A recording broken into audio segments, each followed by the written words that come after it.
10 most annoying habits of American tourists in Europe. I'm really curious what these are going to be. We are reacting to the channel Walter's World. I love the last video I did of his, which was, I think, 25 mistakes that people make when traveling to Europe, something like that. You can find it. I'll link it right up here. But for this one, it looks like it is specifically for American tourists, and it'd be good to know so I don't make any mistakes and annoy everyone when I come visit. Appreciate y'all stopping in. Hit the subscribe button and let's get started. Today we're in Nafio, Greece, and today we're going to talk about are some of the ways American tourists annoy Europeans when they come here for a visit. And the thing is, a lot of the annoyances I'm going to talk about, these aren't things that just American tourists do. These are things that tourists from all over the world do. However, since English is the de facto tourist language in Europe, it kind of gets lumped together that anybody speaking English being annoying must be an American, or they could be an Italian, they could be Swiss, they could be Spanish, they could be from anywhere, okay? And I think the first kind of annoyance I want to bring up is just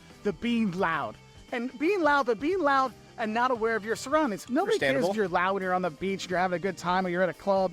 No. It's when you're at a restaurant and you're like shouting your love for Athens or how uncomfortable the beds were at that hotel, and you're just being loud. Like, that's just it. When you go around Europe, you'll notice there's not a lot of loud people. Yes, when you go to Spain, there's boisterous Italians. Yes, there are those. But in general, when you're going out to eat, you're not expressing everything in 10 decibels higher than usual. Shoot, I can't take my wife then. Not going to be able to take my wife. She's the loudest person I know. I know I've made this mistake too. It seems like when we travel, our voices just get louder and louder. So do be aware of that, because if you're in restaurants or you're out and about or you're at museums, you want to kind of tone down the volume because that annoys people. And especially if you're on public transportation. I mean, there's trains in many countries here in Europe that actually have a quiet train where you're not supposed to talk.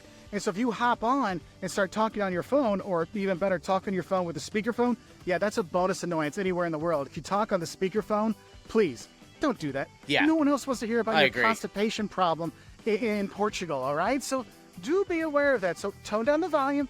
I hate when I see that. I'll be like at the grocery store or something, and someone is just in front of me with like their phone on speaker yelling into it. I'm like, I don't want to hear your conversation. So all right. You'll be okay. And kind of going along with that, another thing that annoys people is when you kind of complain when things don't work out exactly like you expect, or everything's not perfect, like just like it back home. That insults people, because basically what you're saying is, well, your culture here, your country here sucks, and ours is so much better. And you have to realize you're in a new country, you're in a new place, and things do work a little bit differently. Because I have heard people complain, oh, the metros are so full. I'm like, well, yeah, you're in Paris during rush hour. People have to get to work. That's part of life. There was a video that went viral a few weeks ago about this lady that was complaining, like, they show these beautiful pictures of the Amalfi Coast, but they don't tell you how you have to take a train and then a bus and then a ferry, and then there's all these people there. Well, yeah, shocking. Yeah, you have to travel, right? And so those kind of complaining things, that kind of annoys people when you're here. And yes, there are annoyances that annoy them. Dog poop on the street annoys everybody. But the complaining kind of thing, the kind of comparison, putting them down. And this is something that other Europeans do. I see German tourists traveling around to Portugal, Spain, or Eastern Europe, and they definitely look down their nose at them like, oh, how are these things not working like back in Germany? So it's not just an American thing, but just the complaining overall. You can complain, but keep it amongst yourselves in your hotel room. Yeah, do it in your room. Complain in your room. You'll be out there in front of everyone complaining about the country you're visiting. It's complaining ridiculous. To the locals. And another way you can really annoy the locals is really basically like if you've got too much luggage or you're not being aware of your surroundings again, but in terms of space, that means blocking the metro entrance or blocking the door of the metro, or having all your luggage blocking the whole sidewalk so people can't get by. Don't stop and take photos when everyone is trying to get by, essentially is what he's trying to say. People are still living, have to do things. And when I see tour groups that are just like literally, it's like almost like they put their arms out like this to try to take up as much of the space as possible, of course it's going to annoy people. So if you're going to be in a tour group, stand to the side. I mean, you don't get the entire street. You don't get the entire... Some of these just seem like general rules for society. And I know he said it's people from all kinds of countries, but it's like, hey, these are just rules. Just like follow these in general. Need to get to work, so be aware of that. Because that's why some people really, really don't like tour groups, because a lot of the tour guides, they don't care about people in that community. All they care about is making their tourists that are off from their tour from the cruise ship happy, because they're the ones who are going to tip them, going to give them money. That's their job. So do be aware of that, because it really comes down to just being selfish. I mean, we're all selfish people. That's what it is being human. You are selfish, but when you travel, trying to tone it down a little bit, because that's going to help you blend in better, but also have a better chance of making friends when you travel. Now, another thing that you know as Europeans, we just don't see stuff like this in America. Like that. You don't see this anywhere. I mean, maybe if you're in like DC, which I've been to before, but yeah, it's just of making friends when you travel. Now, another thing that you know as Europeans when you travel, and this is not, again, not just American tourists, but lots of tourists, when they wander out in the middle of the street to get that perfect picture with the Eiffel Tower or the Brandenburg Gate or wherever, and you'll see people literally like wandering out to the middle of the Champs-Elysees to get their picture like this, or to hold the Eiffel Tower, or to get the Acropolis, and they really are putting themselves in danger.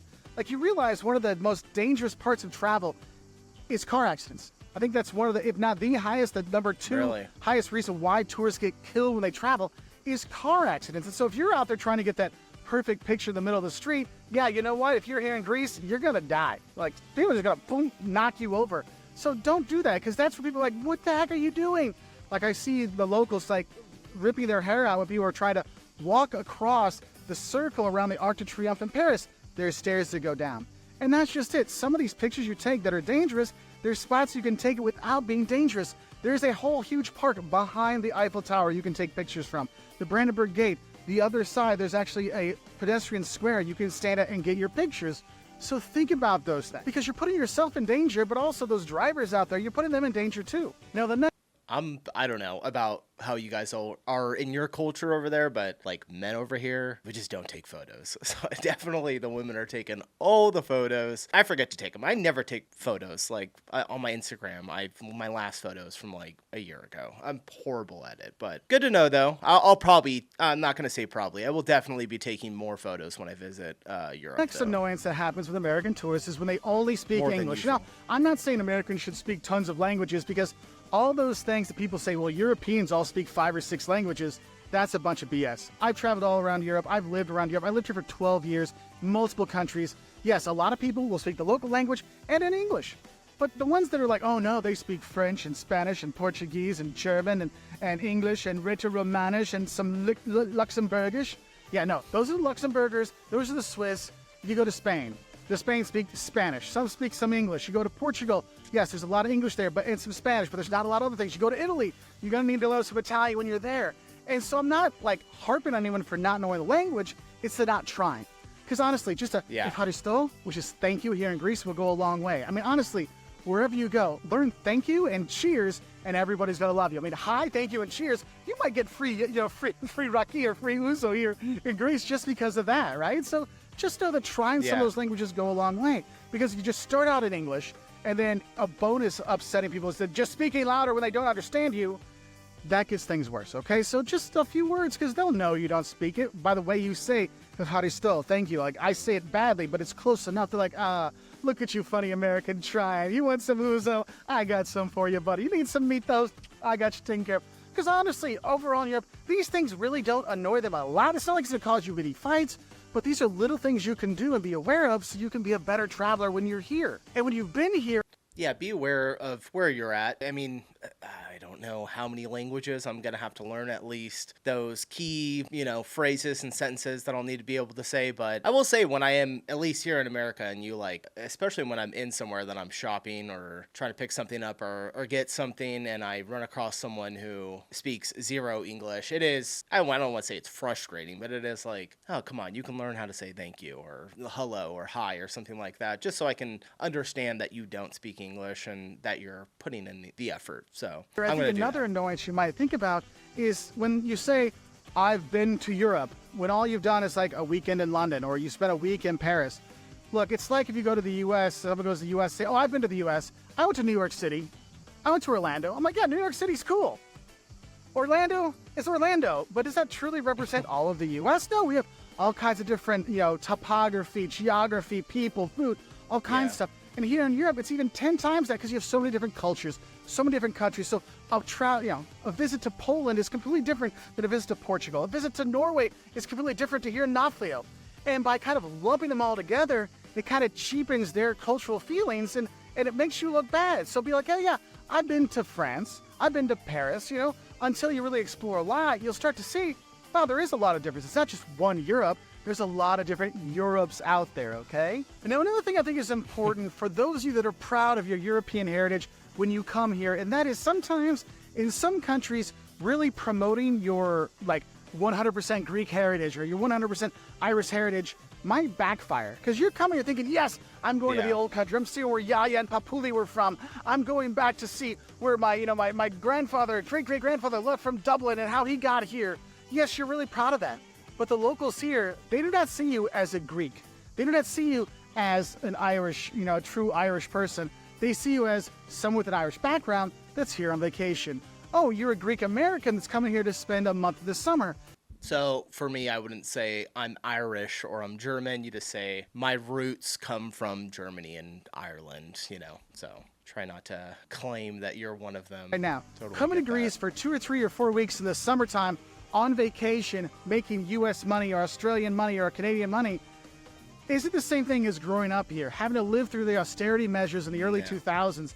It's a whole different ballgame. In Ireland, there's a lot of resentment because, like, look, just because your 5 times back generation grandparents were from Ireland doesn't mean you understand what it means to be Irish. You weren't here during the Troubles. You don't understand those things, and that can cause some resentment. Now, it's not everywhere. I know for me personally, when I found out there's a little bit of me that was Lithuanian, I just brought it up to my friends. Oh, yeah, there's like 5% Lithuanian in my family, and all my Lithuanian friends were like, yes, you're one of us. And so it is different places you go, so it might be something you want to be aware of. Now, another thing that might upset your I did want to, I don't know, tell me if this is weird. When I go to Europe and I did my 23andMe, so I do have my history. Like I said, it's German and Irish. It's like 46% between the two of those, and I'm mixed with a bunch of other stuff. But it shows you your family members that have also taken it that are still in those countries. Would that be weird to I don't even know if I would do it, but go visit them or try and get in contact? I don't know. It seems kind of funky. It's oh, you're my distant 5th removed cousin. But I don't know. It's just, I was always curious if I would do that. I don't know if I would. Europeans, and this is it gets to that point eventually, is one, you might notice that sometimes they'll ask you questions like, so why are so many Americans fat? Well, I am fat. It's because I have lack of self-control. That's very simple. But they'll point out, oh, you Americans, all you eat is fast food. All you eat is junk food. And that's not what gets them mad. What gets them mad is when you point out, it's funny, when I walk by the McDonald's and the Burger Kings and the KFCs and the Taco Bells in Spain, in Portugal, in Greece, in Germany, they're not full of American tourists. They're full of Germans. They're full of Bulgarians. They're full of Maltese. It's the locals that are eating there too. And Europeans are getting a little bit more supersized, not like us supersized, but they're getting a little bit bigger too. And that sometimes irks them when you point out that, look, it's not just Americans that eat junk food. Other places do as well. Now, another thing I've seen, this is one thing, any tourist does this, it's really not a good thing, is really disrespecting monuments and disrespecting cultural heritage in different countries. Because I've been places where people are doing their duck-faced selfies in front of concentration camps. What the hell is wrong with you? Those kind of things. Or people that are playing parkour on the Jewish memorial in Berlin, and they're like, well, the artist wants it to be lived on. Really? Come on. I mean, this isn't just something American tourists do. This is something any tourist does. So be respectful when you go around. Don't be making a fool, especially in very solemn locations when there's memorials or places where people have died or battlefields. I mean, it's a very important thing for a lot of people, and it will insult people sometimes when you do that. And then, as an American, I think there's one kind of important thing you need to know that will upset some Europeans no matter what you do, and that's just the fact the dog is going crazy. that Holy cow. you're American.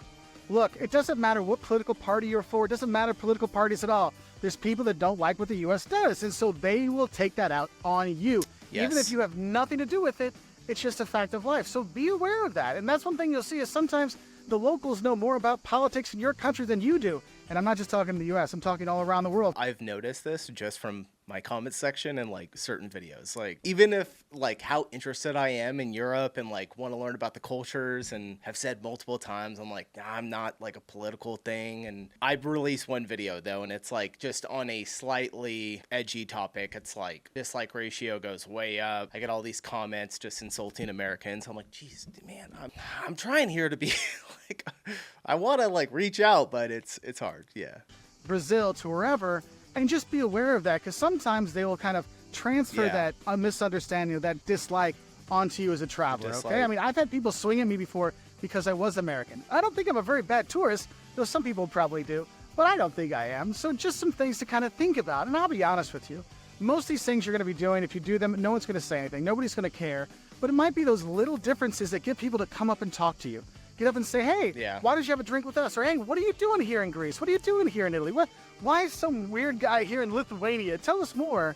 And that's how you get to make some really good friends when you travel. So don't think these annoyances are only things that American tourists do. These are things that lots of tourists do. Very insightful tips from him. Picked up a couple, obviously some that are common sense, some though that I probably should know. If you guys haven't checked out Walter's World, check him out. I subscribe to him. He's doing fantastic work, great videos, informative. And thanks for stopping into this video. I'll see you guys in the next one. If you didn't hit the like button, please hit it on the way out. I appreciate it. See you later. Bye.